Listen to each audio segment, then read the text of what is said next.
Hola, hola, ¿qué tal amigos? Bienvenidos una vez más. Hoy tenemos una nueva edición de Nada es Normal Íntimo y tenemos a un invitado súper especial. Especial porque es el calchólogo y maneja la Serie A como nadie. Y yo creo que cuando todos los vemos, ya ustedes lo ven ahí, no necesita ningún tipo de presentación. A todos se nos viene, por ejemplo, por lo menos a mí, a la cabeza, ese tema interpretado por Gianna Nannini, perdónenme mi italiano, pero no es muy bueno, y Eduardo Benato. Y sí, sin duda alguna es una estat italiana porque es súper especial este invitado que maneja el fútbol italiano como nadie. Es especial también porque su padre dirigía escuelas italianas en el exterior y eso lo ayudó a viajar mucho a través del mundo, y lo que en la sociedad de hoy en día es un problema para los padres, que es cambiar a los hijos de colegio.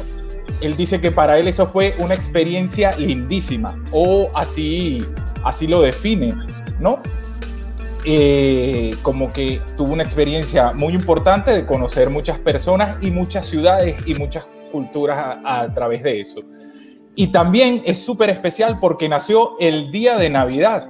Nosotros en Nada es Normal Podcast nos vestimos hoy de gala porque tenemos como invitado especial a Don Vito de Palma, el calchólogo del fútbol, periodista que tiene años en ESPN, y también es farmacéutico. Por eso, Vito, queremos darte las gracias por estar aquí hoy con nosotros y bienvenidos a Nada es Normal Podcast. No, pues le agradezco por la invitación. Veo que te documentaste muy bien, que estás enterado. Y sí, sobre todo la primera cosa que dijiste, yo creo que generalizando un poco el concepto, no es tanto lo que te ocurre en la vida, sino es como vos lo aceptás, como vos lo asimilás, sí, como vos lo vivís. Decía mi viejo, que lamentablemente no está más, decía: nosotros éramos 6 hermanos. Cuando murió mi papá, los 6 lo vivimos de manera diferente. A mí me empujó a estudiar más rápidamente, a hacer todo más rápido en mi vida. A mi hermano lo llevó a ser un vago protestón. Dice, y nos había muerto el mismo padre, pero lo vivimos los 6 en 6 maneras diferentes. Así que a mí eso de haber cambiado mucho, que siento ahora, ¿no? Que los chicos se desesperan, ¿cómo lo vas a cambiar de escuela? Sufre. Yo tengo amigos desparramados en Europa, en Italia, ¿no? En Nápoles, en Bari, en Roma, en Florencia, y ahora con esa cosa hermosa que son las redes, que Facebook, he recuperado muchísimo, ¿no? Y digo, mirá la suerte que tuve, tengo amigos en todos lados. Así que todo es como uno acepta y vive y asimila lo que le toca vivir. Sí, y ya que hablas de amigos desparramados por todo el mundo, Vito, yo estoy en Madrid, en la capital de España, en una zona en las afueras que de verdad es una zona muy bonita, se llama Paracuellos de Jarama, y quisiera que empezáramos este Nada es Normal y nos contaras un poco de cómo se dio tu llegada al mundo de los medios de comunicación y, bueno, obviamente al calcho, que eres un especialista en calcho. Tengo entendido que fue por un tío y no algo directamente, porque por lo menos a mí el fútbol me gusta, es porque mi papá es español y me metió al fútbol y es por cultura. Bueno, son dos preguntas totalmente diferentes. El fútbol entró en mi vida cuando yo era un chiquilín, 7, 8 años habré tenido, pero no por el lado de mi padre, porque mi padre era un intelectual cuyo único deporte era en bicicleta. No, era un buen ciclista, pero era más porque en aquel tiempo, cuando iba a visitar la novia, es decir, mi mamá, no iba en bicicleta, hacía 40 kilómetros de bicicleta, no, ni siquiera lo hacía a nivel deportivo, digamos, sino era un medio de comunicación, un medio de transporte. No, así que él, cero. Y yo una vez estaba de vacaciones con un primo de mi mamá en Calabria. Nosotros somos pugliese, estábamos en Calabria de verano, al final del verano, y este era fanático de la Regina y me llevó a ver un partido de la Regina de pretemporada en el estadio, que era más tranquilo, ¿no? De la pretemporada, así. Y fue como una folgoración, ¿no? Me empezó a gustar el juego. Yo ya practicaba tenis desde chiquito, empecé a practicar también a practicar fútbol. Nunca fui un grandísimo jugador, no, lamentablemente después a los 14 años un pelotazo en las caras me provocó un desprendimiento de retina con toda una serie de inconvenientes, operaciones y todo, por lo cual mi mamá veía una pelota de fútbol y era como ver el demonio. no, me ponía todos los obstáculos posibles e imaginables, me decía, juega al tenis, juega al básquet, pero deja el fútbol. Bueno, y son esas cosas de la vida. Así empezó la pasión del fútbol. La única vez que lo vi a mi papá totalmente descontrolado con el fútbol fue la semifinal del Mundial de México 70, Italia-Alemania. En Italia empezó el partido a las 11 de la noche, terminó que eran casi las 1:30 de la mañana, y nunca lo había visto. Se prendió al partido y se empezó a emocionar y se metió, y fue un partido emotivo y de una manera extraordinaria, y al final, como descubrí que teníamos una bandera de Italia en casa, cosa que no sabía, apareció una bandera de Italia en casa y cargó a mis 3 hermanas el auto y nos llevó a dar vuelta por Roma, que estaba toda Roma en las calles esta noche.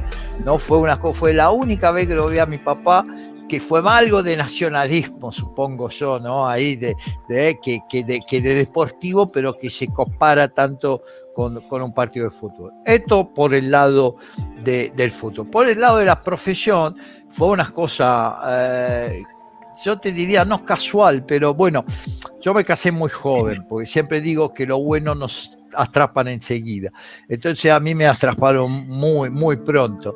No, y a los 25 años, ya casado y con 2 hijos, me vine a vivir a Buenos Aires, porque mi padre estaba acá, estaba dirigiendo la escuela italiana, la Cristoforo Colombo. También estuvo en Caracas, haciendo comisiones de examen. Él no dirigió en Caracas, pero viajó 2 o 3 veces haciendo comisiones de examen en el liceo de Caracas, en el liceo italiano de Caracas. Bueno, yo vine acá y al inicio, tuve que hacer algo para subsistir. Y mi papá me ayudó, pusimos una farmacia muy cerca de donde vivíamos, y yo tenía a 5 cuadras de casa, 5 blocks, se dice en inglés, de casa, tenía la facultad de farmacia, me inscribí, empecé a estudiar, tardé un poco más de lo cual, porque trabajaba, y a esa altura ya tenía 4 hijos, 2 más habían nacido en Argentina, pero al final en el 93 logré terminar. Me tomé como un respiro y después le dije a mi mujer, yo atendía a la farmacia todos los días y estudiaba y atendía a la farmacia. Digo, ahora, ¿puedo estudiar algo que me gusta a mí? No puedo hacer, pues yo eso lo hice, digamos, me gustó, fue muy interesante y como decíamos antes, todas las experiencias que he vivido en mi vida me han sido sumamente útiles y constructivas. No, pero digo, ahora me gustaría hacer algo. Y yo tenía muchos amigos que íbamos juntos a ver a Boca, amigos de cancha, que estaban todos en el mundo de las publicidades. Me querían llevar a todas costas por el lado de la publicidad. Me decían, Vito, te inscribís en cualquier escuela y a los 6 meses te ponemos a hacer training, te ponemos a trabajar. Pero a mí no me interesaba. Si había algo que a lo largo de toda mi vida había sido un hilo conductor, había sido el deporte, y que todos los días leía por lo menos 2 diarios. Entonces me pareció que el periodismo era, digamos, casi seguir con ese hilo conductor, ¿no? Me inscribí en una escuela de periodismo deportivo, también cerca de casa, la elegí por cercanía, ¿no? Con tanta suerte que a los pocos meses el diario más importante de Argentina, Clarín, empezó esos concursos, Grandes T se llama, ¿no? Que concurso que cada lector se podía armar un equipo y se ganaban premios en base a si esos equipos y esos jugadores hacían goles, eso fútbol de fantasía, como le dicen ahora. Y entonces necesitaba redactores para preparar esa revista y pidió pasantes a todas las escuelas. Y bueno, a mí me pusieron como pasante y empecé en Clarín. Al poco tiempo quedé en Clarín, empecé a firmar notas, y bueno, después uno de los colegas de Clarín se volvió productor general de ESPN, así que me llevó a ESPN. Y bueno, y en la vida, repito, la suerte también es indispensable. Sin mucha de esa persona, mi profesor de periodismo gráfico, ese amigo de Clarín que me amparó y que después me llevó a ESPN, sin toda esa persona probablemente no estaría acá.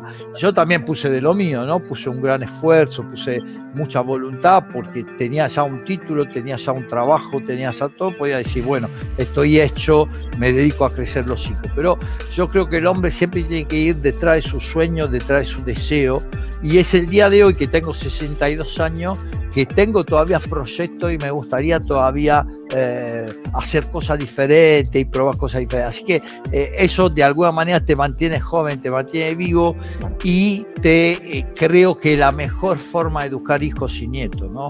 Dando el ejemplo constantemente de que nunca te tenés que resignar y quedar en una esquinita ahí defendiendo lo que pudiste lograr, sino tratar de brindarle a todo lo que tenés y tratar de acumular experiencia y conocimiento, porque los únicos que no te pueden robar, decía siempre mi viejo, la plata va, viene, en una noche uno gana una fortuna, otro la perdió, eso pasa continuamente, pero lo único que nadie te puede sacar es lo que tenés acá y lo que tenés en el corazón. Así que son las dos cosas realmente valiosas que tiene el ser humano.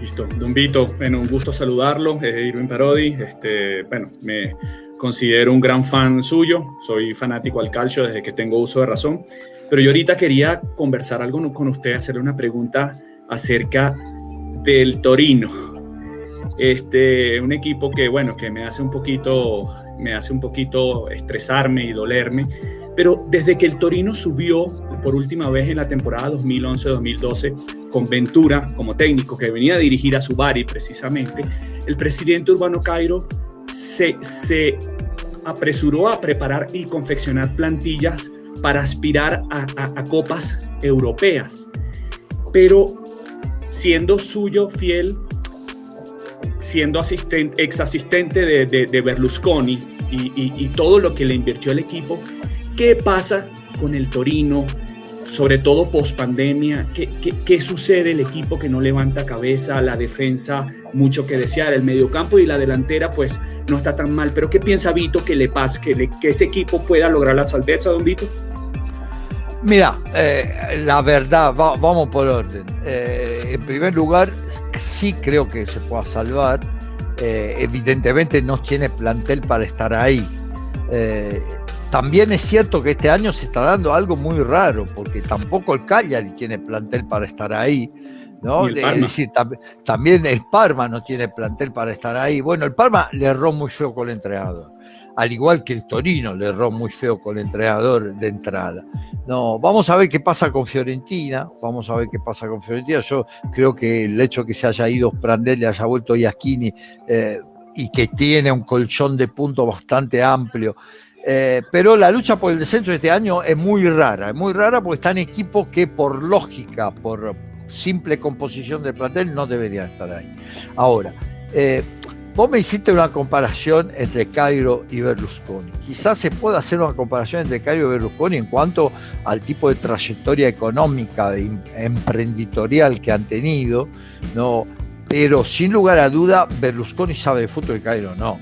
Es decir, en fútbol no alcanza con tener plata, pues si no los árabes ya hubiesen ganado todo con Paris Saint-Germain, con Manchester City. No alcanza con tener plata. Tener plata es muy importante, pero hay que saber de fútbol y hay algunos tocados por la varita mágica, el caso de Berlusconi. Fíjese, Berlusconi lo elige a Sacchi y Sacchi se transforma en un técnico que, como Guardiola, cambió el fútbol en el mundo. Después lo agarra Capello de las divisiones inferiores y Capello se cansó de ganar todo y se volvió una empresa, porque después fue al Madrid, ganó al Madrid, después agarró selección de Inglaterra, de Rusia. No. Después lo elige Ancelotti se cansó de ganar y se volvió el técnico italiano más ganador de la historia. Es decir, esto evidentemente te da la pauta que el tipo sabía lo que quería. El Milan, veo que vos tenés unas camisetas del Milan ahí, el Milan de Berlusconi es el equipo que tuvo más balones de oro, pero no que compró jugadores que ya tenían el balón de oro, sino que fue el equipo que compraba jugadores, descubría jugadores. Pienso a Shevchenko, pienso en Weah, pienso en Kaká, ¿no? Que lo traía cuando no lo conocía nadie y se volvía Van Basten, Savicevic, se volvían balones de oro. Entonces, ¿eso qué quiere decir? Que hay un presidente que sabe elegir, que sabe ir a buscar técnicos y jugadores, y eso no todo lo tiene.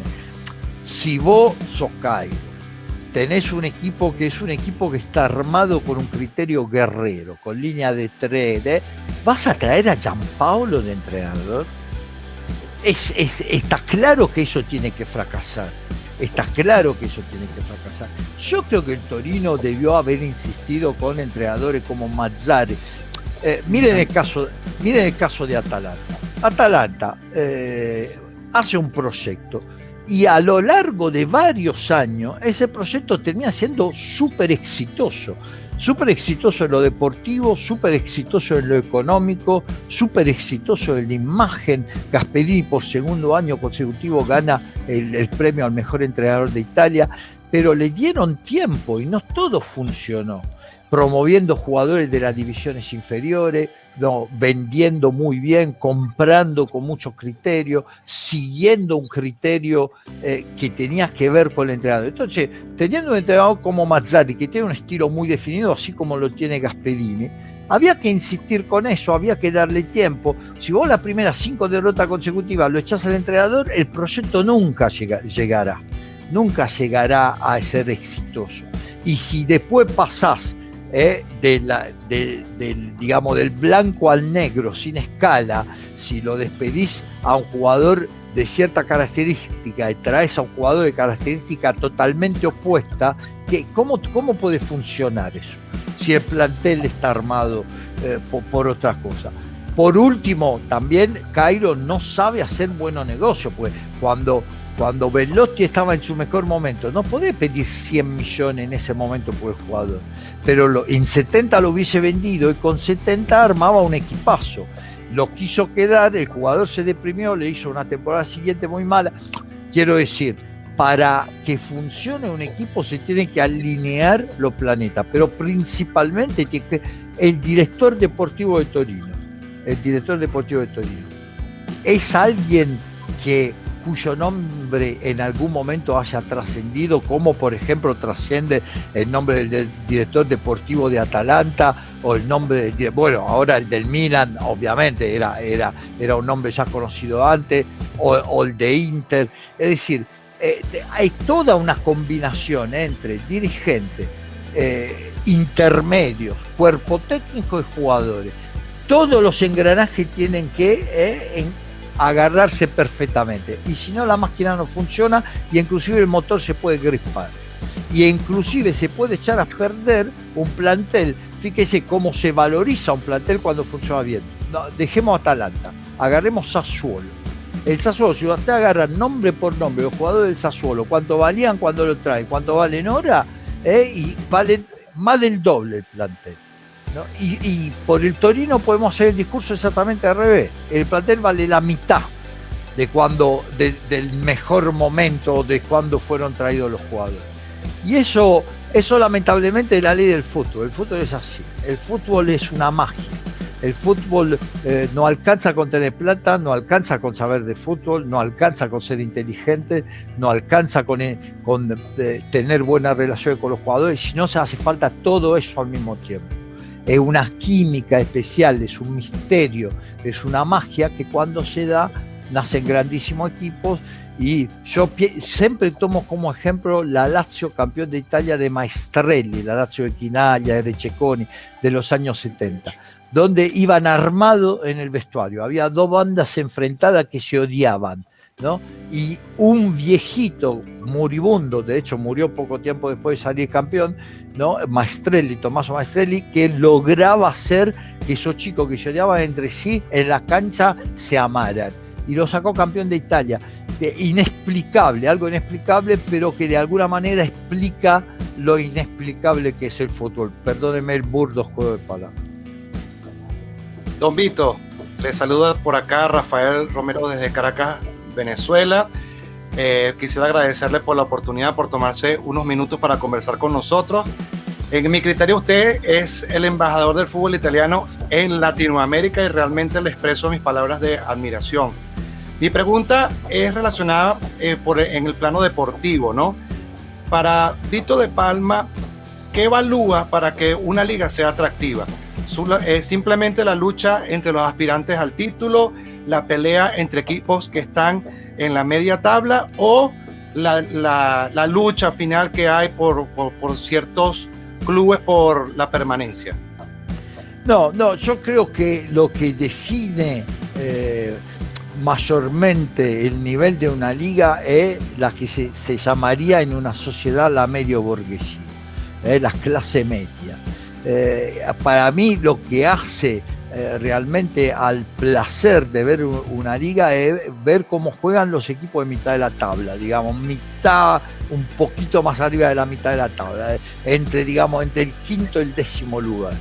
Esa franca y la lucha para esa franca es la que define también la lucha por el título y la lucha por el descenso, porque los puntos que suman esos equipos se los quitan a los grandes y a los chiquitos, ¿no? Y de alguna manera terminan siendo los árbitros, los grandes árbitros de los torneos, ¿no? Vos a veces ves un mano a mano como ha habido entre Juventus y Napoli, ¿no? Hace 2 años, 3 años atrás, ese mano a mano Juventus-Napoli, Napoli va, le gana a Juventus, pero después de la fecha siguiente, ¿quién le quita el título? La Fiorentina, que lo golea en Florencia. Y la Fiorentina llegó 7ª ese año, ¿no? Bueno, esa franca, cuando yo veo el Sassuolo, cuando yo veo cómo juega el Bologna, cuando yo veo cómo juega la Sampdoria, el Parma del año pasado, que este año no cumplió, lo hablábamos antes con Irving, no, esa franca es para mí la franca que define, podríamos decir, por ejemplo, en España,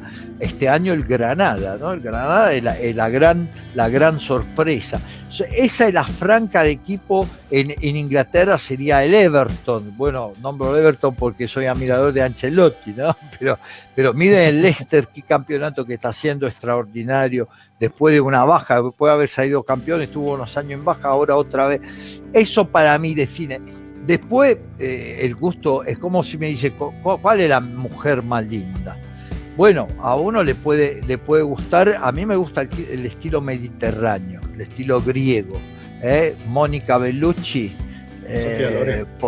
Sofía Loren, palabras mayores, yo era chiquito, crecí con esto, no, la Cucinotta, ¿no? La siciliana, la Cucinotta, una mujer extraordinaria. A mí me gusta ese tipo porque yo soy del sur de Italia, pero si me regalás Gerostón, no te voy a decir no me gusta no. Es decir, el fútbol es lindo porque hay 1000 maneras diferentes de desarrollarlo, y lo bueno del fútbol es lo lindo de jugar bien, es cuando vos tenés un plan y desarrollás bien ese plan. No importa si ese plan es tener la pelota o no tenerla, atacar los espacios, dejar los espacios atrás, dejarlos adelante, ensancharse por los costados. Cada uno puede tener un plan.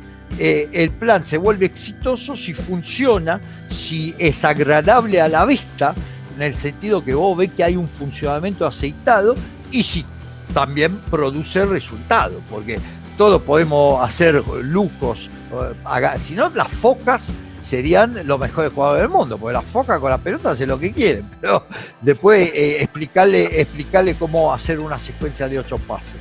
No, entonces el fútbol tiene esto. Yo también le sumo, porque yo creo en el deporte antes que en el juego.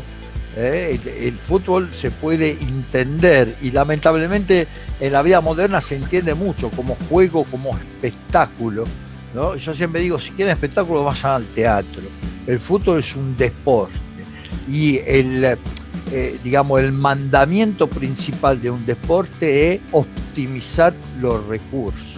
Yo tengo a mi hijo que es entrenador en Los Ángeles, y a veces le tocan equipos muy malos. Yo digo, vos no tenés que mirar si ganas o perdés, vos tenés que mirar al final de la temporada, mi equipo mejoró, los chicos juegan mejor, los chicos aprendieron algo, yo les saqué todo lo posible a esos chicos. Sí, listo, eso es el trabajo del deporte. Obviamente, si mis chicos son los chicos del Barcelona, la vara es un poco más alta. Si yo tengo para optimizar los recursos de Messi, y tengo que ganar todo, porque tengo el mejor jugador del mundo, o tengo Cristiano Ronaldo, tengo Ibrahimovic, es obvio que ahí la vara es altísima y optimizar ese recurso es mucho más difícil, ¿no?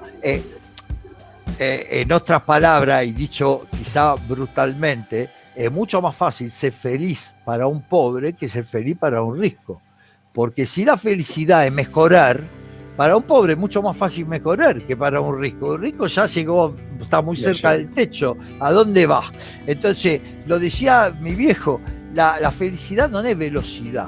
Vos estás en un avión a 800 kilómetros por hora y estás sentado en el sillón de casa, es la misma sensación, ¿no? Estás parado, y está volando 800 kilómetros por hora, no es velocidad. La felicidad es aceleración. Subiste a una patineta y bajás por la bajada de una cochera. ¿Te parece volar? No, ahí vas a tener un escalofrío, vas a tener una emoción, una sensación de aceleración mucho más divertida que estar en un avión a 1000 kilómetros por hora, 10.000 metros de altura. Que si no hay alguna sacudita ni te das cuenta, ¿no? Estás mirando una película en la pantalla ahí o estás leyendo un libro como si estuviese en tu casa. Repito, prueben la patineta por una bajada y después me cuentan, ¿no? Nosotros de chicos agarrábamos los cajones de fruta, ¿no? Y le ponían a las cuatro esquinas, nuestros tíos, ¿no? Le ponían 4 rulemanes y con eso hacíamos tipo pequeños go-kart. Te hablo, tenía 6, 7 años y nos poníamos por la bajada a toda velocidad. ¿Cómo no nos moríamos todos? No, es un misterio.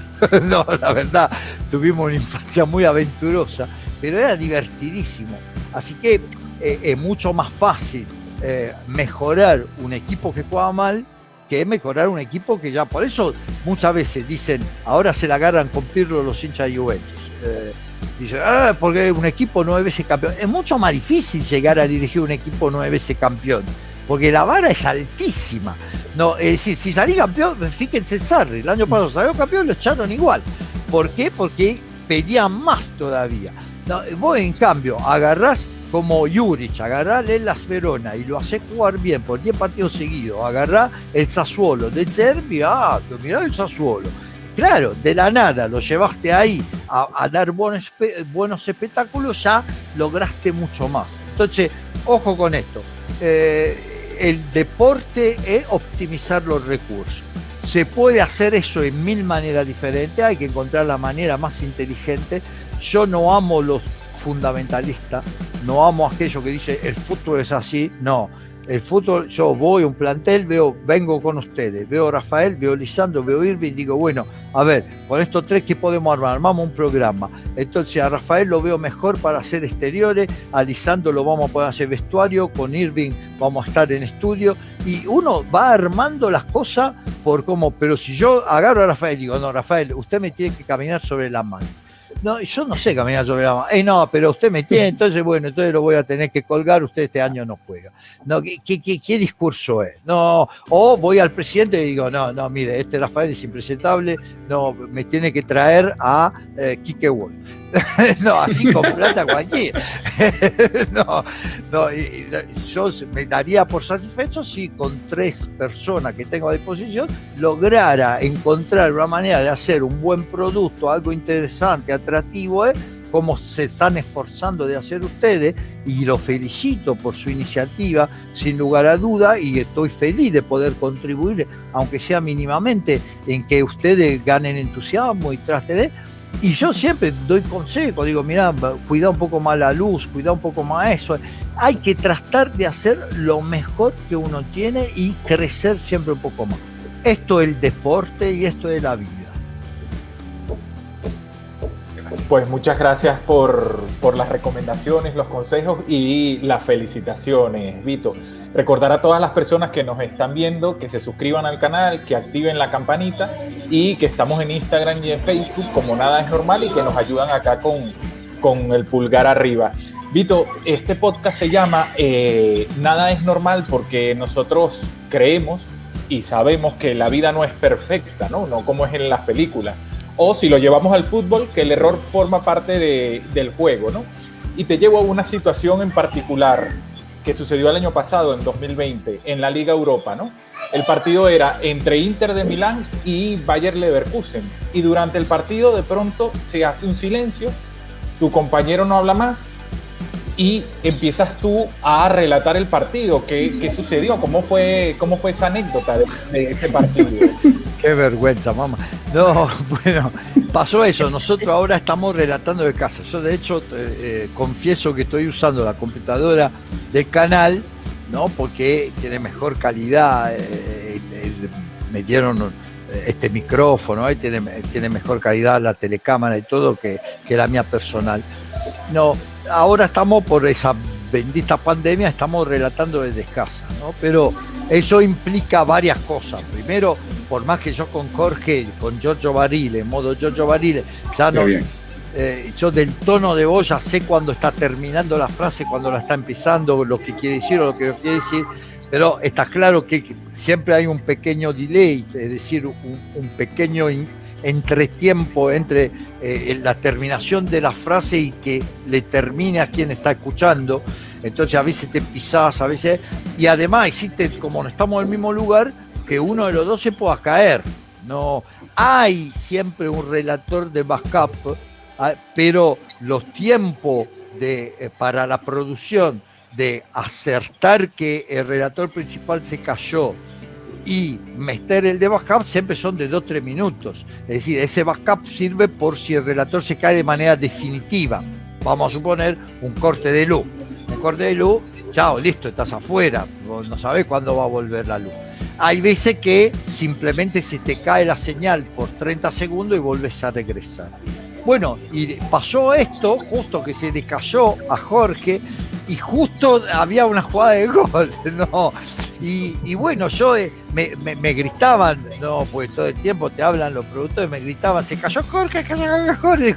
No me grité, que ya estoy nervioso, le quería decir, no. Y bueno, y hice un relato en Italia, no había, cuando yo era chico, no había doble voz, había un único relator, y el relato italiano no es un relato artístico como es el relato sudamericano. ¿Por qué digo artístico? Porque el relator sudamericano tiene una calidad artística que es saber transmitir emoción con la voz, ¿no? Eso puede saber o no saber de fútbol, no tiene nada que ver. Es algo que tiene que ver con el timbre, con la tonalidad, la capacidad de cambiar tonalidad y de transmitir.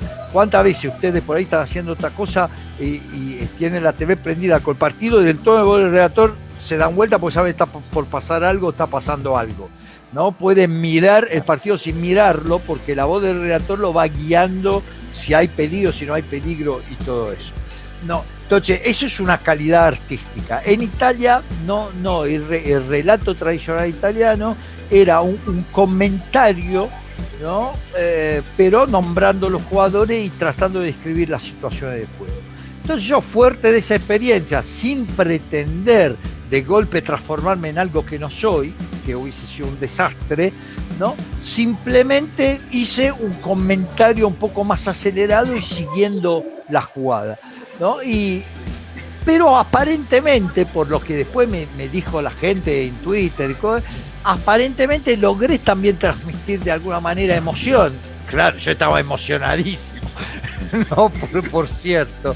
Así que de alguna manera logré, porque a la gente no escuché crítica. Obviamente escucho muchísima crítica a mi manera de comentar, sobre todo por el tema de las S y todo, y del acento, así, que muchos me dicen, usted es un argentino que se quiere hacer italiano, bueno, que le voy a mostrar el pasaporte, listo, ¿no? Que piensen lo que crea, que crean lo que quieran, pero de cualquier manera yo reconozco, hasta fui a un fonoaudiólogo a ver si se podía resolver ese tema de las S, que tiene que ver con una fonética italiana, que la S en el final, si usted por ejemplo dice Juventus, yo esa S de Juventus la pronuncio, pero tiene un sonido diferente de la S final en español. Es algo fonético y yo la verdad fui a un fonoaudiólogo, me dijo, mire, es una batalla perdida, no la empiece, hable así que total se le entiende. Y bueno, pero recibo muchas críticas de la gente. En cambio, esos relatos no recibió críticas. Todo el mundo me felicitó, todo el mundo me dijo, ojalá pase otra vez. Así que bueno, son estas cosas de la vida. ¿No? Hubo un gol. Hubo gol, sí, hubo gol de Lukaku, fue increíble, ¿no? Y hubo otra que uno que pasó otra vez, que hubo una ocasión clarísima de gol de Sánchez, ¿no? Justamente Sánchez, que yo sabía que todo Chile me estaba viendo en ese momento y me tocó justo ya. Bueno, y también en ese caso los chilenos no hubo gol, pero sí hubo una jugada de gol, una jugada emotiva, digamos, y me felicitó todo el mundo. Así que bueno, no, es increíble, pero Sudamérica es un continente muy generoso. Sí, don Vito, de hecho, lo que podría recibir usted son felicitaciones, porque cuando ustedes entran en modo Giorgio Barile, a mí se me pone la piel de gallina cuando veo esos partidos. Y si usted dijo que mi camisa o mi buzo del Milan, soy fanático del Milan desde que tengo uso de razón, pero desde después de la final de 1991 de la Copa UEFA, el Torino tiene un puesto pequeñito en el mio cuore. Pero yo quería hablar con usted, don Vito, otra cosa, tomando en cuenta la cantidad de goles que se han presentado en la Serie A en la 2019-2020, que fueron 1.149 goles en 380 partidos. En la 2021, lo que llevamos, van 643 goles en 213 partidos. El promedio está muy parecido, 3.02 goles por partido. Don Vito, ¿usted cree que el término catenaccio para la Serie A se está terminando? ¿O usted qué cree que pasa con esa cantidad de goles? Bueno, catenaccio, es una historia, a mí me gusta contarla porque a mí me gusta mucho la historia y de alguna manera es una manera de volver a recorrer todo el arco de una existencia, de una vida, ¿no? de una pasión. Catenaccio, en la década de los 60, al final de la década de los 50, inicio de la década de los 60, empieza a ser el fútbol realmente profesional en el mundo. No, ya existía el profesionalismo, es decir, los jugadores ya cobraban dinero, pero el primer equipo realmente profesional del mundo fue el Real Madrid. Por algo, el Real Madrid gana esos 5 Copa de Campeones, se llamaban en aquel entonces, Copa de Campeones, actualmente Champions League gana esas 5 consecutivamente. Si ustedes se fijan, 2 de las 5 la gana contra un equipo francés, el Stade Rennais, que no existe más. Que prácticamente desapareció, ¿no? ¿Por qué? Porque después se empezó a entender en toda Europa que el fútbol podía ser un negocio, que el fútbol iba a ser el negocio deportivamente hablando del futuro, y entonces se empezaron a desarrollar. En la década de los 60 en Italia hubo 2 entrenadores, uno del Inter, Helenio Herrera, y otro del Milan, Nereo Rocco, ¿no? Que tenían una filosofía muy pragmática y entonces reconociéndose inferiores en cuanto a nivel técnico por no tener la capacidad económica de traer a los mejores jugadores. Ese Real Madrid tenía a Puskas, Di Stéfano, tenía los mejores jugadores de todo el mundo, estaban ahí, se lo había traído. Por eso digo que fue el verdadero nacimiento del profesionalismo, no en cuanto a que los jugadores cobraban, sino con respecto a cómo armaron un equipo galáctico. Algunos directivos empezaron a competir a ver quién se lleva a los mejores jugadores. Antes los jugadores surgían del propio club. El grande Torino, ¿no? Que desaparece en Superga en el 49 en esa tragedia aérea, el 85% de esos jugadores estaban formados del propio Torino, ¿no? O traídos desde Sudamérica, eso oriundi, como se le decía en aquel entonces, que eran hijos de italianos emigrados que volvían y venían a jugar, ¿no? De la década final de 50, inicio de 60 cambió todo. Entonces, esos técnicos dijeron, bueno, pero si yo defiendo con atención y trato de buscar los espacios en velocidad, ¿no? En contragolpe, entonces por ahí, a pesar de ser inferior, puedo ganar los partidos, que es lo que decíamos antes, optimizar los recursos. Yo tengo menos calidad técnica, pero por ahí tengo mayor fortaleza física, mayor actitud defensiva y sobre todo tengo ideas tácticas. Entonces se inventó el catenaccio. ¿Qué fue el catenaccio? Antes se jugaba el método era 3 defensores y después 4 volante y 3 delanteros. 3-4-3 que ahora lo juega Atalanta. Eso era la década del 50. La idea de... Y los 3 defensores marcaban a hombre a hombre, no existía la zona, ¿no? En realidad se marcaba hombre en todas las canchas. La idea de Nereo Rocco y de Helenio Herrera fue crear un líbero, es decir, agarrar un volante y ese volante, en vez de ponerlo delante de la línea de los defensores, ponerlo detrás y dejarlo libero, de ahí el nombre, libero quiere decir libre en italiano. Entonces los 3 stoppers marcaban a hombre, pero sobraba siempre uno, ¿no? Y a esa... Cuando le preguntan a Rocco, dice, bueno, eso es como ponerle un candado al cancel, un catenaccio en italiano, ¿no? Uh-huh. Es decir, esa idea de que sobrara uno, que no se defendiera mano a mano en el fondo, esa era una idea hiperdefensiva con respecto al fútbol de la época, ¿no es cierto? Pero al mismo tiempo yo quiero hacer notar que si uno va y mira ese equipo de Nereo Rosco que fue campeón de Europa, o el equipo de Leño Herrera que fue campeón de Europa, ese Milan tenía defensores roscosos, tenía volantes roscosos, pero arriba jugaba Rivera, jugaba Sormani, jugaba Altafini. Es decir, tenías 4 o 5 jugadores ofensivos, que hoy no hay muchos equipos que tienen 4 o 5 jugadores ofensivos.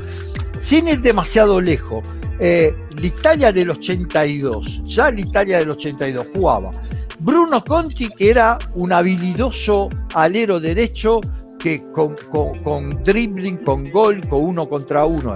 Jugaba Antonioni, que era un número 10 de la Fiorentina, era un 10 clásico enganche distribuidores. Jugaba Rossi, Graziani en el área, ya son 4 jugadores ofensivos. Y además estaba Tardelli, que era un volante con mucha llegada, de hecho hace un gol en la final del Mundial. Y le había hecho un gol también en el partido contra Argentina. Así que quiero decir, eran equipos que ¿dónde está el Catenaccio? Hoy no hay nadie que tiene 5 hombres ofensivos en las canchas. No. Así que esa idea del defensivismo es un poco una marca de fábrica que se lleva también el fútbol uruguayo. Hay que diferenciar entre ser defensivista, es decir, renunciar a atacar, y saber defender. Son 2 conceptos diferentes. Y lo dice Pep Guardiola, lo dice Arrigo Sacchi, lo dicen todos los grandes técnicos. Y dicen, para tener un equipo muy ofensivo hay que tener grandes defensores. Porque para tener un equipo muy ofensivo tenés siempre que ser arriesgado y dejar tus defensores mano a mano. Y por eso necesitas grandes defensores. Ahora, en la época de los 90 se empezó a caballo, lo primero fue Holanda del 70, pero después se fue despacito se fue pasando a zona. Entonces hubo la década del 90 donde los defensores, los Baresi, los Maldini, los Cosacurta, hablo solo, digamos, de los italianos, en esa época venían de marcar a hombre, habían aprendido el oficio marcando a hombre y aprendieron también la zona. Entonces eran defensores muy completos. Y en ese momento realmente Italia del 90 no gana el Mundial, pero en todo el Mundial recibe un gol. Cuando llega a la semifinal no había recibido ningún gol. Italia apostaba que ganaba el Mundial sin recibir goles. Era una defensa... el primero se lo hace Cannicha, después Cannicha, el de la finalita ya nos cuenta, el de Plata en Bari, en el San Nicolás de Bari se jugó esa final del tercer puesto, esa nadie la recuerda, esa final, no, pero hasta la semifinal no había recibido goles, y si no hubiese sido por Zenga no lo recibía ese gol, porque Zenga no tenía por qué estar ahí. La verdad, ese gol es un error del arquero imperdonable, porque cuando el hombre está marcado no hay que salir nunca lejos, y si vas a salir lejos por lo menos anticipá, no te haga anticipar. Si hubiese quedado al arco la agarra sin agacharse, porque la pelota entró bollando, así entró la pelota, la hubiese agarrada. Bueno, son cosas del fútbol. Por eso yo siempre digo, los mundiales no se pueden comprar, porque de haberlo podido comprar Italia del 90 lo compraba, era el país más corrupto del mundo, así que si no se compró ese, quiere decir que no se pueden comprar. No, bueno, dejando de lado todo eso, entonces no hay que confundir el saber defender. Ahora hay defensores que han crecido exclusivamente con la zona, que ya no saben referenciar. Eso uno lo ve, dice, ¿cómo? Yo lo mostré muchas veces, por ejemplo, cuando hablemos de fútbol, ¿no? Defensores que miraban atrás, referenciaban y después al último momento, cuando llegaba al centro, el delantero le pasaba por delante y le cabeceaba. ¿Qué estuviste mirando? No, vos lo tenés. A mí me lo decían cuando yo era chiquirín, jugaba, lo tenés que tocar al atacante. Tenés que estar a contacto todo el tiempo, porque estando a contacto vos sentías a dónde se mueve. Podés anticipar el movimiento. Si no lo está tocando, no lo está marcando, ¿no? Entonces, ahora no se marca bien. Por eso, a mí me gusta eso, que haya 3 goles por partido, 3-0-2. me dijiste, el promedio este año es levemente inferior al del año anterior, pero también hay que decir que el año anterior fue una orgía de penales. Daban penales por mal aliento, no te cepillaban los dientes de la mañana, penal. No, se caía una señora de la esquina, penal. No, por eso también ha habido muchísimos goles. No, este año están dando un poco menos de penales y bajó un poquito el promedio, pero estamos ahí. Tradicionalmente yo consideraba un buen promedio, un promedio ofensivo 2.5 por partido. Ahora estamos en 3 por partido, es sin lugar a dudas, pero ojo con esto, una cosa es mejorar la performance ofensiva porque tener mejores delanteros, y cosa muy diferente que aumenten los goles porque no sabés defender. Entonces, a mí, primero hay que saber hacer bien toda la fase del juego. Después el gol tiene que ser un mérito del delantero, no un error del defensor, porque así no tiene gracia. Entonces pongo papeles ahí o conos y voy gambeteando, hago 1000 goles. No, o como quería hacer Blaster, agrando los... mire claro, mire que acto fallido, Blaster, dije, como una blata.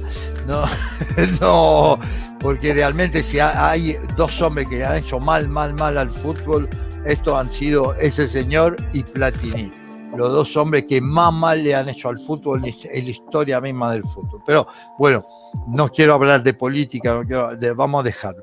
Pero quería agrandar los arcos. ¿Qué vas a agrandar los arcos? Ahora dice algunos, saquemos los offside. Pero si saquemos los offside ya no es fútbol. Ya no es fútbol. Voy a dejar un 9, lo dejo a Lewandowski a la pesca y ya se va a perder todo lo que es táctica. No, el fútbol se tiene y está mejorando las canchas. Porque yo recuerdo cuando era chiquilines que llovían 2 gotas y eran barriales, la pelota pesaba 5 kilos, era imposible levantarla. ¿Viste? Ahora cuando, por ejemplo, las pican por abajo sobre la salida del arquero y se la tiran por arriba y se quedó lazo. Andarlo a hacer en los 70 con la pelota de cuero de los 70 cosida a mano, que no se levantaban ni con el gasto por el auto, se levantaba esa pelota. Andar a levantar esa. No, es claro que está mejorando, que está creciendo la preparación atlética. De hecho, fíjese, antes 30, 31, 32 se terminaba las carreras. Ahora Zlatan tiene 40, Buffon tiene 40 y siguen jugando. Pero hasta Cristiano Ronaldo tiene 36 cumplidos. Ahora 36, 37 llega cualquiera. ¿Qué quiere decir? Mejor preparación física, mejores canchas, balones diferentes, mejores botines. No, también hay más lesiones. Porque se juega a mucho mayor velocidad y hay una cosa fisiológica. Vos podés hacer crecer el músculo. Eso una de las tantas cosas que aprendí estudiando farmacia, porque tal vez se hace anatomía, fisiología. Vos podés hacer crecer el músculo, pero las articulaciones, los tendones, los ligamentos no crecen. Entonces es como si vos tenés un palo, ¿no? Ese palo le metés una potencia de 50 kilos y levantás una piedra del otro lado. Pero si a ese palo le querés meter 100 kilos para levantar una piedra de 100 kilos, probablemente se quiebre el palo, porque vos podés meter acá la fuerza, pero el palo tiene una resistencia. Entonces así pasa con los músculos, agranda los músculos, aumenta tremendamente la fuerza de la palanca, pero el fulcro de esa palanca, que son los ligamentos, que son las articulaciones, esas no crecen y entonces se rompen con más facilidad porque se le está aplicando demasiada potencia. Eso, y además el desgaste se juega muchísimo más, y eso explica por qué ahora hay tantas más lesiones que antes. La diferencia es que ahora te operan en artroscopía, y antes te rompían una rodilla y chao, se había terminado la carrera. Entonces, todo está progresando, todo está creciendo, todo está mejorando, pero no hay que ir detrás del fútbol de highlight. Yo por qué digo fútbol de highlight, porque digo, el fútbol de highlight, si ustedes miran un partido resumido en 3 minutos, ¿qué hay en esos 3 minutos? Ocasiones de gol y goles, no hay nada más, hay ocasiones de gol y goles. Puede haber alguna buena tajada, y hechos polémicos, una tarjeta, qué sé yo. Y hechos polémicos, pero buenas jugadas defensivas no vas a ver. Y entonces, si nosotros miramos un fútbol de highlight, lo único que vamos a querer mirar son goles, palos, grandes atajadas de arquero por ahí y nada más. Y no, el fútbol es construcción, es maniobra, es secuencia de pase, es anticipo, es sentido de la posición, es dinámica, es intensidad. Entonces no vayamos a un fútbol de highlight, no vayamos a un fútbol de imágenes cortitas de 3 minutos, no, son 90 minutos y hay que gozar los 90 minutos integralmente. Eso es el espectáculo. Por eso yo, siendo un talent televisivo, yo digo, el fútbol no puede perder las canchas, el fútbol no puede perder el espectador ahí presente, porque ese espectador que está ahí, que paga una entrada, lo tenés que divertir a lo largo de los 90 minutos. No solo con los goles, no solo, sino con todo el juego en su conjunto. Y eso es lo que mantiene el fútbol un deporte verdadero. Por eso, de un lado es lindo que se hagan más goles, pero yo siempre digo, fijémonos si los goles se están haciendo porque los jugadores son cada vez más habilidosos y cada vez, o si los goles se están haciendo porque no se está enseñando a los defensores cómo hay que defender. Y hay mucho de eso últimamente. Don Vito, en mi caso yo estoy viendo la liga italiana desde data de los 80, de los 90, y mi admiración va por esa liga porque siempre vi muchos jugadores de mucho temple, de mucho carácter, de mucho corazón y de mucha entrega. ¿Usted no considera que en la actualidad, y vamos a excluir un poco estos tiempos de pandemia, en la actualidad esos jugadores con esas características están escasos o sencillamente siguen existiendo de igual manera? No, digamos así, mira, el jugador hoy por hoy para darle mayor calidad al fútbol se requiere, vos fíjate, hasta los arqueros tienen que saber jugar con los pies, ¿no? Entonces, antes el 5, vos pensabas en un 5 y vos pensabas en un pulpo quitador y por ahí también de pegar. Pero hoy un 5 vos pensás en Pirlo, vos pensás en Xavi, vos pensás en Busquets, vos pensás en jugadores que saben organizar el juego, que tienen buenas pegadas, que tienen buen toque del balón.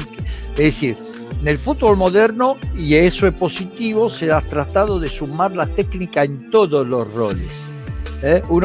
Había una canción italiana, Una vita da mediano. El mediano es el volante tapón en italiano, el mediano. Una vita mediano era como decir una vida mediocre. Mediano y mediocre suenan bastante similar, ¿no? Porque era el jugador mediocre. O cuando yo era chico, bueno, vos sos malo, andás en lateral derecho.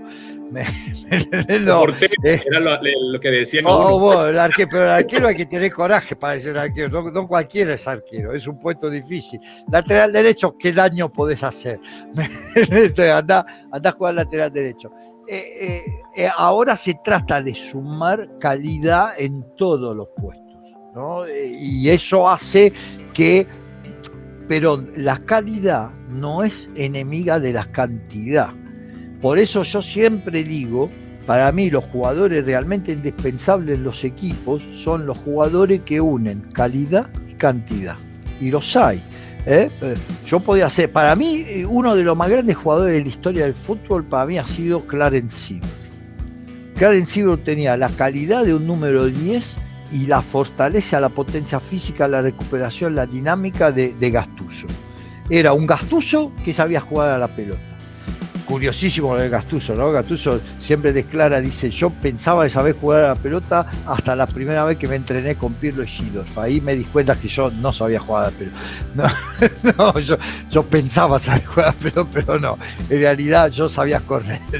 Pero también Gattuso, campeón de 2 Champions, campeón del mundo, es decir, son jugadores indispensables.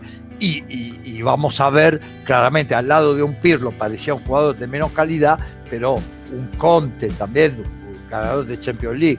Es decir, hay en la historia del fútbol esos jugadores que unen cantidad y calidad y que son los jugadores, en mi opinión, indispensables. A uno le da bronca cuando ve un jugador como Pogba, por ejemplo, que tiene esa calidad enorme, que tiene ese físico extraordinario y después displicente en la cancha. Yo lo mataría, si yo soy el entrenador, lo ahorco, ¿no? No, porque vos tenés todo para triunfar, ¿no? A mí me gusta mucho, mírelo con atención, ¿no? Le están quitando un poquito, le están impidiendo de hacer carrera. Si estuviese jugando en un Manchester City o Manchester United, ya estaría en la consideración mundial.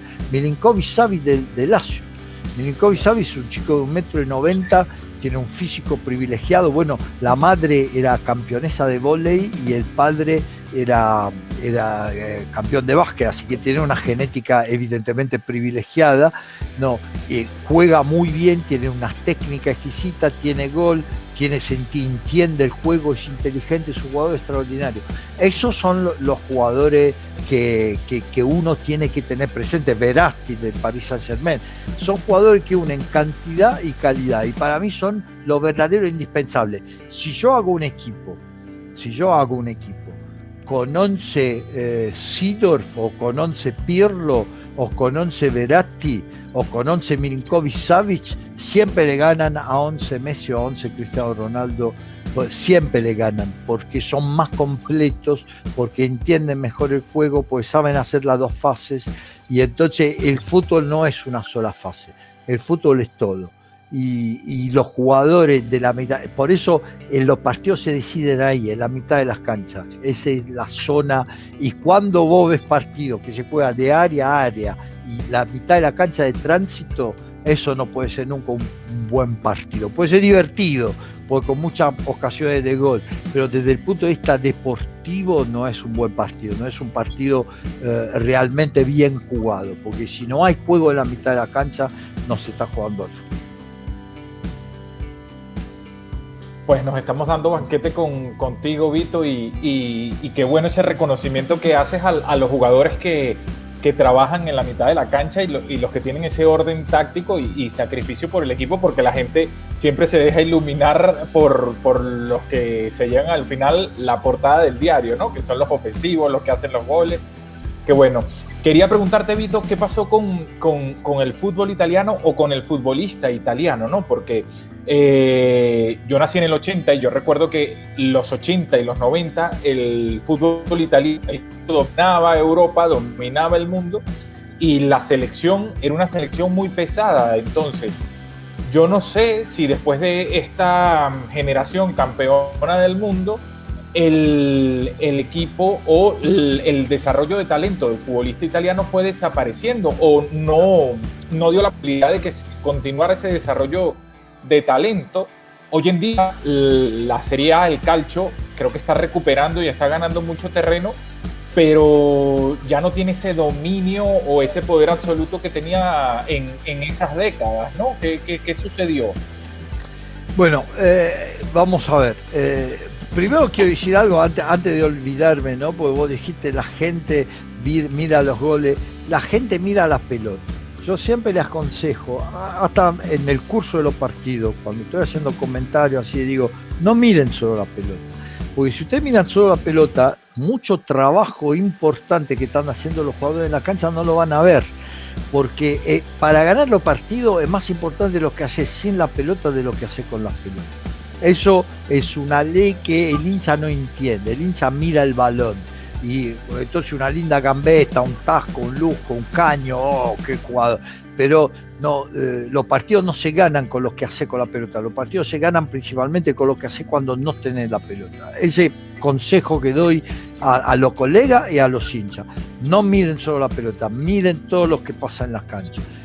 Dicho eso, para aclarar ese tema, con respecto a Italia, ¿qué pasa con Italia? Italia al comienzo fue una pizzería, lo que decíamos de Rosco de Lenio Herrera, con pocos ingredientes, pero con mucho ingenio, ¿no?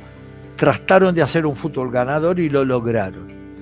¿Qué quiere decir eso? ¿Qué es la pizza? La pizza es un poco de harina, un poco de salsa de tomate, una anchoa, al Nápoles así se hace la pizza, una anchoa, un pedacito de queso y un poco de aceite de oliva.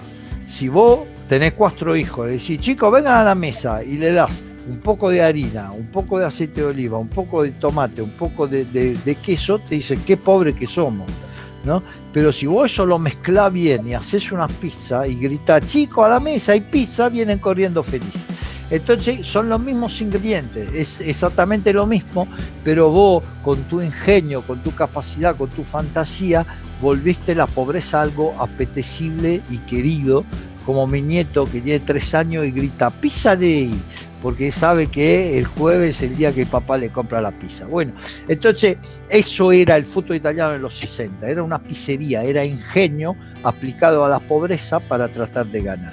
Pero a medida que fue ganando, ¿no? En aquel tiempo la economía del fútbol tenía que ver con la plata que tuviese el dueño y tenía que ver con la capacidad de la cancha, ¿no? Mira, Inter tenía unas canchas de 80.000, 90.000 personas. Hay una canción de Adriano Celentano, ¿no? De un derby, ¿no? Io del Milan, lei dell'Inter, que dice eravamo 100.000, se llama la canción, se llama así, éramos 100.000. Así que quiere decir que en la década del 70, final del 60, 70, en San Siro entraban 100.000 tipos, ¿no? Entonces, lo que hacía la plata en aquel tiempo, no había televisión, no había publicidad, no había merchandising, ¿no? ¿Qué era? Era la boletería y la plata que tuviese el dueño. Entonces Italia fue acumulando poder, en un momento tenía el poder porque ganaba, porque atraía, porque era el fútbol más interesante, el mejor organizado, tenía el poder de atraer los mejores jugadores del mundo, ¿no? Maradona, Platini, todo lo mejor del mundo, Boniek, Klinsmann, los alemanes, todo lo mejor del mundo venían a jugar en Italia. Era los únicos que venían poco, porque no eran gran cosa, por cierto, pero además porque ganaban muy bien en su país, eran los ingleses. Pero por el resto, los demás, venían todos los mejores argentinos, los mejores brasileños, Falcao, Zico, Sócrates, Toninho Cerezo, todos los mejores venían a jugar en Italia, ¿no? Entonces Italia dominaba, claramente, porque ¿qué pasó ahí? Ahí hubo a quiebre del milenio, es decir, entre la década del 90 y la década del 2000 pasaron dos cosas. Primero, Italia perdió el tren de la modernidad. La modernidad, ¿qué fue? Por un lado, fue el tema de los derechos televisivos. En Italia, ahora habría que hacer un discurso muy largo, por año hubo un monopolio televisivo de la RAI, de la TV de Estado, ¿no? Que se rehusaba a pagar derechos televisivos. Decía, no, el fútbol es mi propiedad, yo siempre lo transmití, yo le di popularidad al fútbol a través de la transmisión televisiva, entonces lo tengo que seguir transmitiendo gratis. Eso fue, ¿por qué? Porque un monopolio le pertenecía al Estado.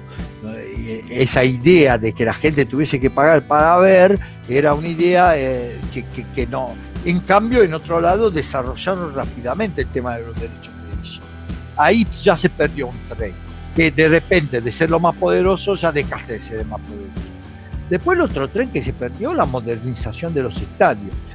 El Mundial de los 90, yo dije antes, era el país más corrupto del mundo. En los 90 era el país más corrupto del mundo de Italia. De hecho, después hubo un escándalo que se llamó, ¿cómo se llamó? Bueno, Tangentopoli, tangente en italiano es la coima que se le paga al político, ¿no? Tangentopoli. Se descubrió que todo se hacía en Italia, algo similar a lo que acaba de ocurrir en Brasil con Lavallato, ¿no? Es decir, que todo era un giro de tangenti, es decir, de coimas, de corrupción, de plata, ¿no? Que giraba así, todo se hacía a través de eso. Entonces, ¿qué pasó? Que después del Mundial del 90, donde toda la cancha se hicieron bajo ese régimen, y muchísimos de los constructores de esa cancha fueron presos después por lo que había pasado, ¿no? Durante el Mundial del 90, después hubo como una ola en contra de esto, como una moralización, que pero llevó como resultado que en Italia, desde San Nicolás, que se inauguró en 1989, un año antes del Mundial, el estadio de Bari, el primer estadio que se inaugura después de ese es el Juventus Stadio del 2011, es decir, 22 años después. 22 años sin construir unas canchas. En esos 22 años se hizo Wembley nuevo, se hizo el Amsterdam Arena, se hizo la cancha del Bayern Múnich, Alemania hizo por el Mundial del 2006, hizo toda la cancha nueva. Inclusive les cuento una cosa que pocos saben, Düsseldorf tenía el equipo, el Fortuna Düsseldorf estaba en la B, ¿no? pero el alcalde de Düsseldorf era un hombre importante y un hombre que amaba mucho su ciudad, y cuando se enteró que había sido descartado para ser sede de Mundial, hizo hacer las canchas más lindas de Alemania, está en Düsseldorf, y no fue sede del Mundial. La hizo de bronca, la hizo de calentura, porque no lo habían elegido como... Y de hecho yo la conocí porque después la usaron para jugar, aunque sea amistoso, porque es una cancha espectacular, pista de patinaje, heliporto, es una cosa del cuarto milenio, del tercer milenio, una cancha extraordinaria. No, entonces, ahí se perdió el tren. Si ustedes van a la Allianz Arena del Bayern Múnich, ven que en Múnich alargaron una línea de metropolitana para que llegara de subterráneo, para que llegara hasta la cancha. Esa línea de subte trabaja 24 horas sobre 24, porque la cancha trabaja 24 horas de 24. La cancha tiene gimnasio, pista de patinaje, bowling, patio de comida, discoteca, está abierto 24 horas de 24, museo, biblioteca. Es increíble esa cancha, y es una fábrica de dinero que funciona todo el tiempo. Último detalle, el merchandising. Cuando, por ejemplo, el Real Madrid compra a James Rodríguez, colombiano, paga los 70 millones que costó el pase con la venta de camisetas de Real Madrid en Colombia. La cuota que le pagaba la marca, que no la vamos a nombrar, pero de la camiseta, por la cantidad de camisetas que se vendieron en Colombia con el número de James Rodríguez, le representó a Real Madrid un ingreso que les pagó el pase del jugador. En Italia vas afuera de la cancha, antes del partido están vendiendo camisetas falsas como si nada fuese. No, esa es plata que pierde el club, y lo están haciendo bajo los ojos del club, porque no hay una ley real que proteja los marquios y que proteja la cosa. Entonces Italia empezó a perder el partido de derecho televisivo, perdió claramente el partido de las canchas, perdió claramente el partido de merchandising. Resultado, a final del 2000, los 4 equipos que más facturaban en el mundo eran 4 equipos italianos. Ahora el primero que aparece en la lista, Juventus, que está como 12avo, 12º, está por ahí.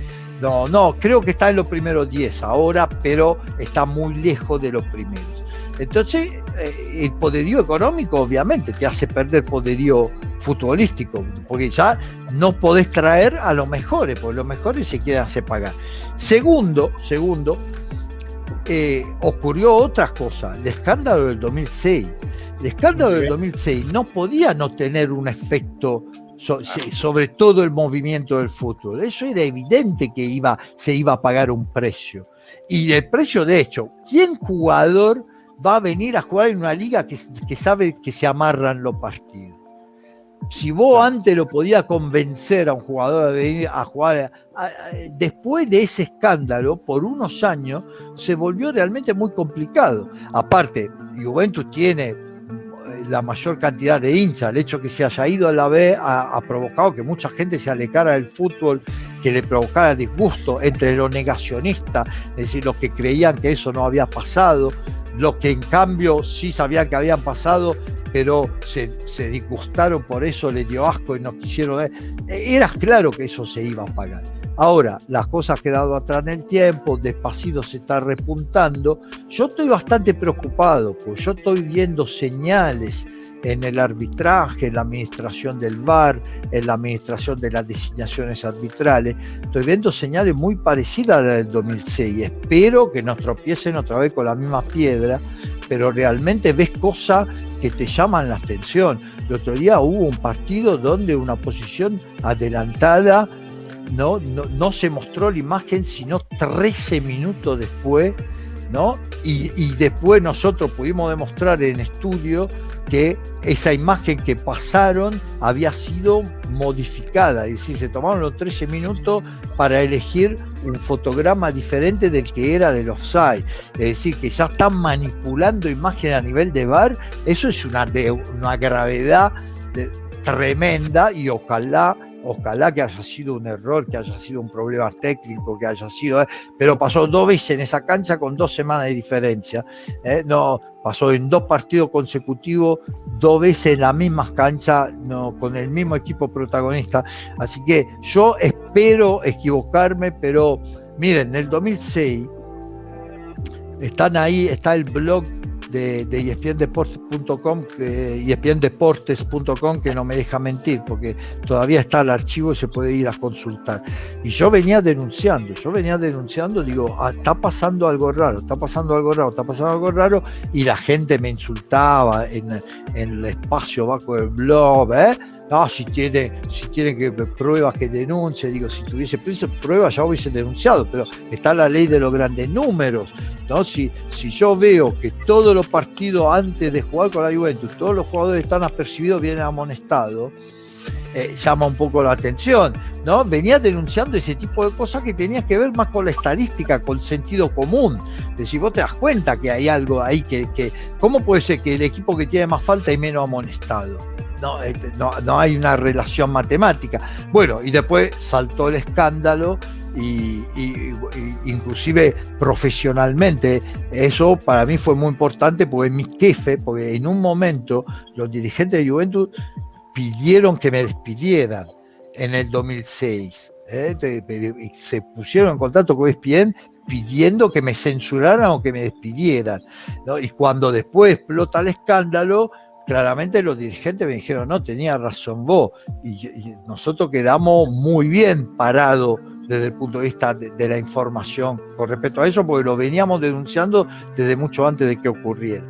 Así que yo espero equivocarme en este caso, pero estoy respirando un aire que no me gusta para nada, ¿no? También lo que pasó con Suárez, hay cosas, espero que no tropiecen otra vez con la misma piedra, porque ahora despacito el fútbol italiano se está volviendo a poner a tiro, hay posibilidad de que se hagan cancha, la Roma se quiere hacer la cancha, la Fiorentina se quiere hacer la cancha, Milan e Inter se quiere hacer la cancha, se han acercado capitalistas que tienen dinero para hacer esa cosa, así que despacito, Atalanta de alguna manera se hizo, remodernó totalmente su cancha, Udinese remodernó totalmente su cancha, así que también en Napoli quiere hacer una cancha nueva, así que el merchandising se empieza a arreglar, los derechos televisivos no llegan a ser el valor de los derechos ingleses, pero se están negociando mejor, entonces se está recuperando un poco de terreno. Tropezar otra vez con las mismas piedras sería realmente una cosa, ojalá que no cometan un error tan grave, pero yo veo ahora una generación de jugadores que había faltado anteriormente. Ahora lo Varela, bueno, vimos la selección ayer, ¿no? Lo Varela, los Sensi, los Catelli, Bastoni, Mancini, hay varios jugadores en la franca 20-24 años que son ya de selección, ¿no? Es decir, con mucho futuro todavía. Donnarumma tiene 22 años, Bastoni tiene 21, Chiesa tiene 24, hay muchos jugadores muy interesantes en esa franca que te garantizan 7-8 años más de alto nivel, así que soy muy optimista. Lástima que no me gusta el entrenador, pero bueno, no se puede tener todo tampoco, ¿no? Don Vito, si no me equivoco, en el San Nicola se jugó una final de Champions en 1991. Sí, de Estrella Roja. Y pasaron, entre otros, Kazan, Zambrota, Perrotta, Gillette, Boban, muchos jugadores de mucha clase. Esperemos volver a eso. Don Vito, ya hablando de esa franja de 24 años que nos dice usted, ¿cómo ve ese cambio generacional en la Azzurra? Viendo que en los últimos partidos tuvimos dos centrales que fueron Bonucci y Chiellini, y en lo último tuvimos a Bastoni y a Mancini. ¿Cómo ve ese cambio generacional, don Vito? ¿Y qué piensa del futuro? ¿Volveremos a ganar un mundial? Sí, no, eso es seguro. Tengo espacio por muchas estrellas más ganas. Eso es seguro. No, pero digamos así esto. En el puesto de central a mí me gusta la experiencia. No lo digo por viejo, lo digo porque hay puestos. el arquero, los centrales, donde la experiencia es un valor agregado hasta que vos conserves, mantengas una eficiencia física, obviamente, ¿no? Estamos diciendo que ahora miramos Ramos, Piqué, es decir, 35, 36 años y siguen jugando a altísimo nivel, ¿no? Igual hay una generación intermedia ahí, ¿no? Porque están los Rugani, están los Romagnoli, está Cervi, hay entre los veteranos como Bonucci, Chiellini y los jovencitos como Bastoni y Mancini, en el medio hay una generación intermedia bastante interesante y que puede garantizar, digamos, cierta continuidad hasta que los más jóvenes. El problema más grave, yo lo decía ayer, ¿no?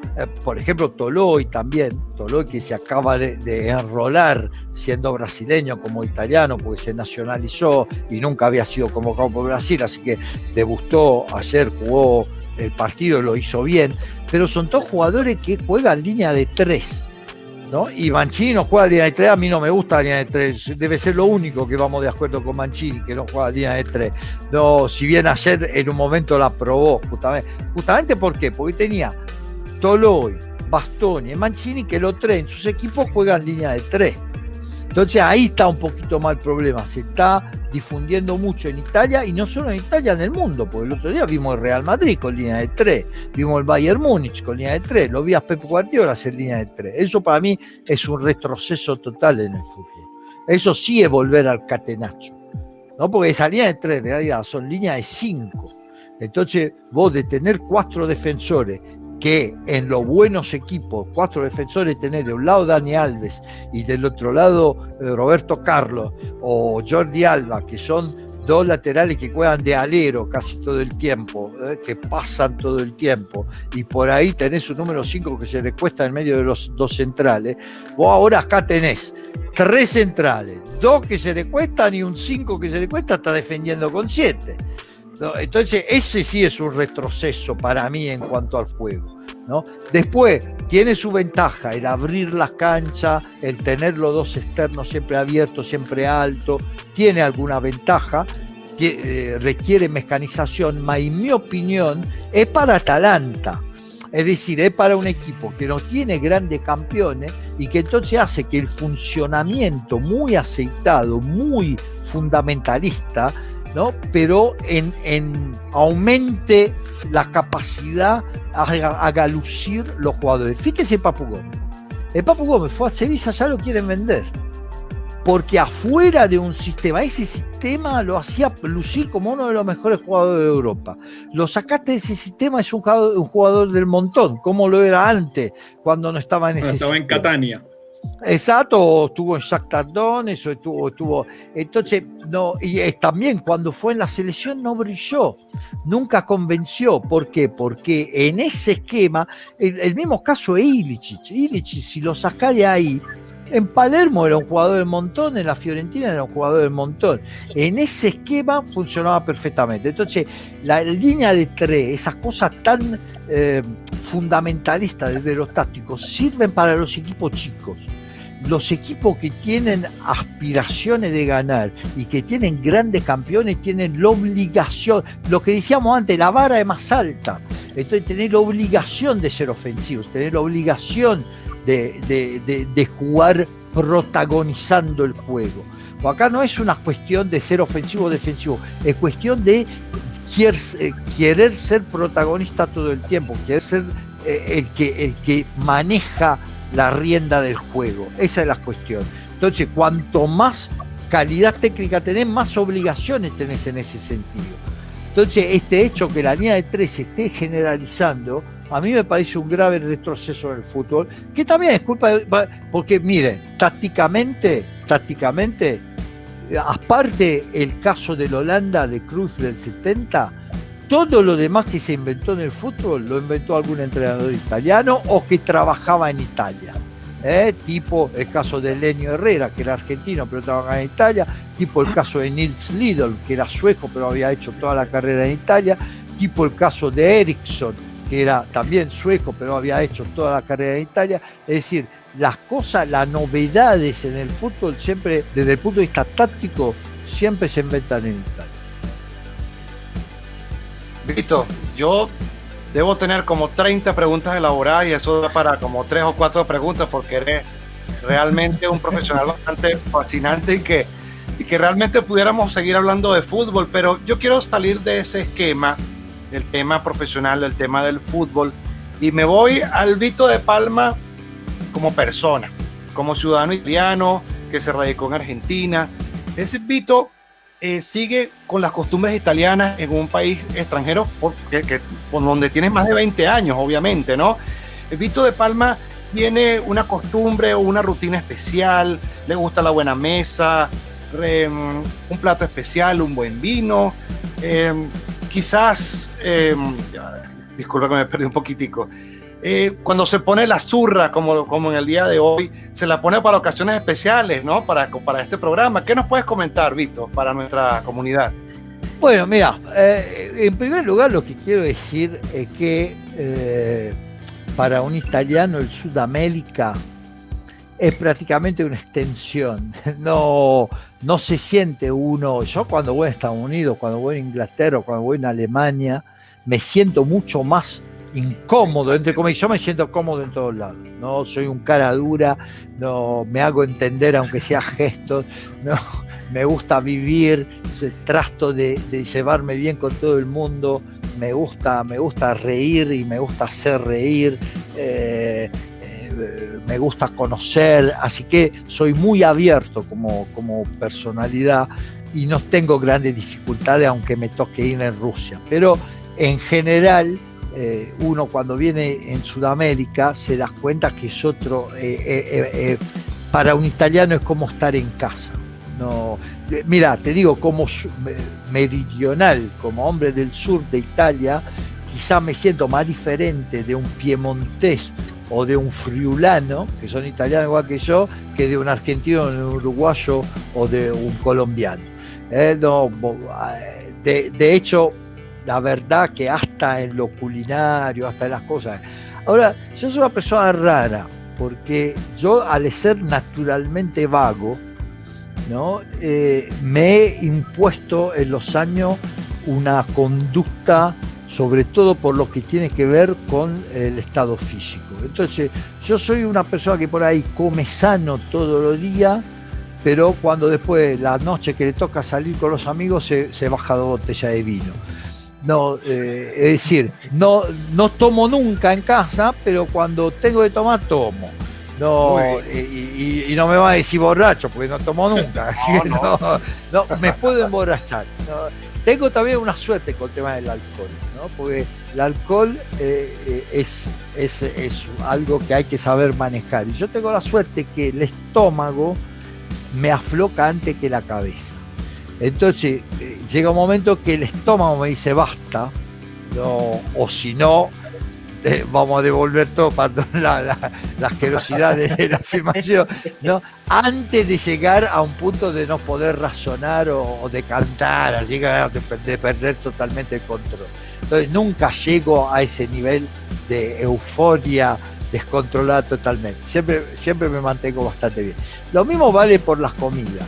Yo soy muy atento a lo que como, trato de no subir de peso. Ahora estoy muy contento porque en la pandemia había engordado, bajé casi 10 kilos, hoy corrí 8 kilómetros, hago deporte, juego al tenis. Pero después, si vamos a cenar afuera, no me voy a pedir una ensalada. ¿Me entendés? Si vamos a llevar una afuera, traemos un bife de medio kilo. No, o me hago una carbonara, ¿viste? Y vamos, dice, ¿cuánto te pongo? 100 gramos. Digo, no, con 100 gramos es para mi nieto. A mí ponerme 200 por lo menos para empezar a razonar. ¿No? Entonces, repito, soy de cuidarme mucho en lo normal, ¿no? Para poderme dar gusto sobre todo cuando estoy con amigos, con conocidos, que uno va a cenar afuera o invitas a alguien a tu casa o te invitan en una casa, Entonces ahí poderme dar el lujo de poder comer o tomar y divertirme sin por eso después que no me entre en los pantalones o no me entre el saco, que además piénsenlo profesionalmente, ¿no? Uno que sale por TV, cada talle te cuesta fortunas, ¿no? Porque cambiar de talle quiere decir tener que cambiar todo el ropero, que es un desastre. Yo, gracias a Dios, hace 15 años que mantengo el mismo talle, ¿no? Y eso, créame, que a 62 años te cuesta gran esfuerzo y gran constancia. Tenés que entrenar, en ese sentido también, yo soy muy habitudinario. Yo, por ejemplo, yo no puedo, es más fuerte que yo. Hay partidos que yo lo podía sacar de taquito. El de ayer, Lituania-Italia. Yo no puedo, yo tengo que estudiar. Es decir, yo me tengo que poner ahí al escritorio y tengo que mirar los videos de los últimos 10 goles que hizo Lituania. Me lo busco en YouTube, de acá, de allá, tengo mis maneras de encontrar material y me lo miro. Y me miro quiénes son los jugadores y dónde están. Y entonces juega en la B de España. ¿Y cómo va ese equipo de la B de España? No tengo la menor idea. Voy y miro. No. Después, toda esa información, capaz que en el partido de Mil Osasuna, pero yo no logro sentarme a hacer un partido si no hice todo ese trabajo previo. Entonces soy muy estructurado en cuanto, soy sí, no sé cómo decirlo, demasiado quizá. Disciplinado. No, yo no amisto, y la verdad, trato de ayudar a mi compañero. Creo que lo más importante de la vida sea llevarse bien con los compañeros de trabajo. Yo tengo la suerte de estar en ESPN como jugaba en Barcelona. Yo juego con Messi, con Xavi Hernández, con Iniesta, y soy un burro, ¿viste? No, soy Jordi Alba con toda la furia, ¿viste? Y tengo a Dani Alves por el otro costado y lo miro de lejos. No, ¿me entendés? Me toca trabajar con gente que son genios, son todos los compañeros con los cuales me toca relatar. Yo de algunos soy más amigo que otros por una cuestión de piel, de feeling, de haber viajado juntos. Claro. No, seguramente de todo Jorge Barril es más amigo mío que cualquier otro, pero con Germán Sosa, con Hernández Lorenzi, con Miguel Simón, no quiero ni nombrar porque me olvido alguno y queda como, no, son todos unos fenómenos. Pero yo honestamente, si yo veo un colega que no trabaja, a mí me molesta. Si yo veo un colega que viene a un partido en bolas, como decimos nosotros, es decir, sin haberse preparado, a mí me molesta. A mí no me parece justo. Ya somos unos privilegiados. Ya jugamos en el Barcelona. Vos no te querés tampoco entrenar. ¿Me entendés? No, poné un mínimo. Somos afortunados, somos tipo afortunados. Hacemos un trabajo que nos gusta, tenemos notoriedad, tenemos un buen pasar, un buen vivir, quien más, quien menos, pero ingresos más mucho más que la media de la gente común.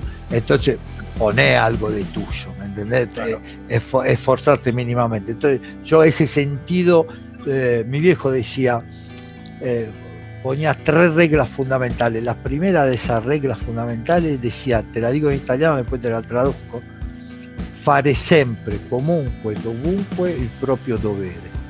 Hacer siempre, en cualquier lugar y de cualquier manera, el propio deber. Eso es la regla número 1 de la vida. Entonces, ¿cuál es mi deber? Yo trabajo de esto, es hacerlo lo mejor posible. Si fuese futbolista, mi deber sería hacerlo. Si fuese dentista, mi deber sería hacer lo mío lo mejor, lo más honestamente, lo más eficiente, lo mejor posible. Uno tiene que apuntarle al máximo. Después no siempre vas a llegar, casi nunca vas a llegar. Pero si yo no siento que estoy tratando de conseguir lo mejor, siento que no estoy haciendo bien las cosas. Y no estoy cómodo con mí mismo. Esa es la cuestión. Entonces, y la aplico a todo, la aplico a la salud, a la comida, al deporte, al trabajo, al manejo, la disciplina. ¿A quién no le gusta correr? A todos nos gusta correr, a todos nos gustan los autos potentes, a todos nos gustan. Pero vos estás jugando con la vida de los demás. Entonces tenés que tener la capacidad, la disciplina de hacer las cosas como corresponde, hacer las cosas lo mejor posible. ¿Querés correr? Andate a unas pistas. No, cerca de Bari, a unos 60 kilómetros de Bari, hicieron una ruta, un rectifilo, una línea recta de 8 kilómetros, que después nunca se entendió por cuál razón, ¿no? Iba a ser como un bypass que después nunca se usó. Entonces hacíamos esos 60, 70 kilómetros de Bari cerca de Canosa, es ese lugar, porque esos 8 kilómetros eran el ideal para probar la velocidad máxima de los autos, porque en 8 kilómetros, ¿entendés? Entonces ahí la policía lo sabía, había cerrado todos los accesos laterales y la gente iba a probar los autos ahí, y está bien, pero no puedes hacer eso en una autopista donde por ahí hay una señora tranquila con su hijo atrás que se está yendo a visitar los padres y vos la matás porque te quiere probar el auto en una autopista. No. En todas las cosas de la vida hay que saber hacer las cosas justo al momento justo. Uno se puede sacar todo lo gusto, todos tenemos ganas de hacer cosas lindas, de divertirnos, pero hay que saber elegir el momento y nunca comprometer la convivencia con los demás a sus propias necesidades. Por el contrario, una vez, y con eso cierro, porque la verdad que se me está haciendo un poco tarde, se hizo un poco más largo de lo que teníamos calculado. Una vez en el Estadio Olímpico de la capital italiana, de Roma, en un partido de la Lazio, de Champions League, ¿no? Para entrar en la sala de prensa había una puerta bastante angosta. Yo llegaba a la puerta, llegaba una señora, una periodista, una mujer. Entonces yo instintivamente le abrí la puerta y le hice seña de pasar. Y la mujer me dijo: ¿por qué me discrimina como periodista por ser mujer? Yo me quedé, digo, ¿en qué sentido? Dice, sí, porque usted me trata de mujer y no me trata, yo soy su colega, no soy acá como mujer, yo estoy acá como periodista, ¿no? Como decir, el hecho que usted me haya tratado de mujer me está quitando valor como periodista. Y yo, la verdad es que aprendí una cosa ese día, porque nunca lo había considerado de esa manera. Al mismo tiempo, la respuesta fue natural. Le dije, mire que si usted era varón, yo igual la hacía pasar primero, porque es una cuestión de educación, no de sexo. Porque si vení vos, estamos juntos a una puerta, yo instintivamente te hago pasar primero. No, ni miro si sos hombre o mujer. La educación es educación, ¿no? Porque es un caballero. Claro, justo hoy leía unas cosas realmente muy lindas, ¿no? Y que decían, yo a mi hijo no le tengo que enseñar a respetar, por ejemplo, el homosexual o a respetar el hombre de color. Yo a mi hijo le enseño a respetar a cualquiera, a todo, no tengo que enseñar, porque si no yo estoy creando una discriminación. Si le doy mayor importancia a una cosa que no es que no se le pega a la mujer, no se le pega a nadie. No tiene sentido decirle a un hijo no le tenés que pegar a la mujer, faltaría más. No le tenés que pegar a nadie. La violencia es algo que no hay que usar, punto y fin. Entonces pero me enseñó unas cosas, me enseñó a ver las cosas de un punto de vista totalmente diferente. Yo jamás se me hubiese ocurrido que una persona se pudiese sentir disminuida en lo profesional por un gesto de educación de hacerte pasar primero. Así que aprendí a ponerme también en la ropa, en los zapatos, se dice, del otro, ¿no? Y entender que por ahí a veces la cosa más natural para uno puede, con una sensibilidad diferente, ser interpretada de manera diferente. Así que son cosas, eso es parte de la modernidad también, y son cosas que de pasito tenemos que ir aprendiendo. Pero yo, el consejo que le doy a todos, a los colegas, a los jóvenes, a los que quieren amar este deporte, es, mire, con educación y con inteligencia siempre se hacen las cosas mejor. Cualquier cosa, que usted haga el cocinero, que usted haga el barrendero, que usted haga el piloto de automóvil, el taxista, el periodista, el neurocirujano, con inteligencia y con educación lo va a hacer mejor. Gracias por la respuesta. Excelente. Gracias, Víctor. Víctor, muchas gracias por. No, los saludo, le pido disculpas, casa, la verdad, ¿no? se fue más tiempo, fue tan agradable la charla. Y yo hablo hasta por los codos en mi trabajo, ¿no? Entonces, si me tiene acá, capaz que después tengo que lidiar con un esposo. Así que, no. Y a las 7 tengo otra directa, así que le pido disculpas, pero ahora lo tengo que... lo entendemos perfectamente. Muchas gracias por abrirnos las puertas ha sido muy por grato permitirnos compartir contigo. Y espero que en algún momento yo pueda decir, miren los invitados que tengo, y presentarlos a ustedes. Ojalá Gracias, algún día pase eso. Pero deme bola si se hacen famosos, ¿eh? No, no, Vito, no es que después me dice, no, este ya es un viejo, no, deme bola. Ay, no, absoluto. Darte las gracias a ti por todo, y lo dijo Rafael. Teníamos tantas cosas que preguntarte. Es como cuando tienes que no sabes qué hacer, qué pedirle al Papo Natale. Querías pedir todo, te queríamos tener aquí, te teníamos que pedir todo, y te doy y te deseo una buena Pascua, y gracias por todo, Tito, honestamente. Felices Pascua por todo, que la pasen realmente muy bien. Es una fiesta para pasar en familia, ahora con la pandemia, con más fuertes razones, hay que estar todos juntos. Y yo le pido disculpas porque yo sé que soy difícil, porque hablo demasiado, y por ahí unas preguntas se extiende mucho la respuesta y le quita la oportunidad de hacer más preguntas. Pero al mismo tiempo creo que uno de la mayor calidad que tengo yo es la espontaneidad, ¿no? Esa facilidad para pasar de hablar de cosas personales, de experiencia de vida, y creo que al final, más que de deporte, uno lo que quiere ser considerado, yo no quiero ser considerado un gran periodista, me conformo con ser considerado una buena persona. Y entonces en esto se me hace más fácil. Gracias. Gracias, Vito. Gracias a ti, Vito. Chao, hasta luego. Chao. Chao, hasta luego. Sotto il cielo di un'estate